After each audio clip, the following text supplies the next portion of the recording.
హైదరాబాద్ చరిత్ర అంటే కేవలం కోటలు, రాజులు, వజ్రాలు మాత్రమే కాదు. వాళ్ళు రాసిన చరిత్ర మనం చదివాం.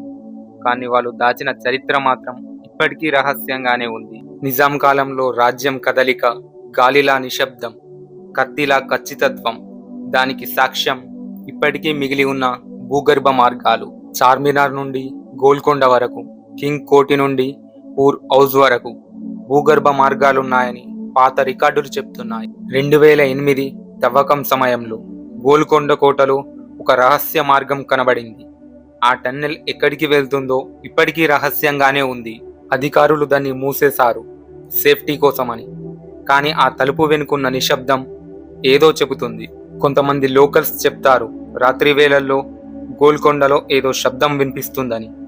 గాలి కాదు, అడుగుల సవ్వడి అని. సైన్స్ అంటుంది ఇవన్నీ ఇమాజినేషన్ అని. కానీ హిస్టరీ చెప్తుంది every myth has a root అని.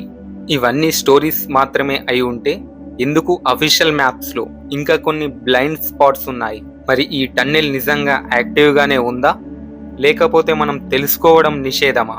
చరిత్ర దాచిన దారులు మూసుకుపోయాయి, కానీ ఆ దారుల వెనుకున్న చరిత్ర మాత్రం ఇప్పటికీ రహస్యంగానే ఉంది. మీకు ఈ వీడియో నచ్చినట్లయితే మరిన్ని అద్భుత కథల కోసం సబ్స్క్రైబ్ చేయండి ద వీ టాక్స్.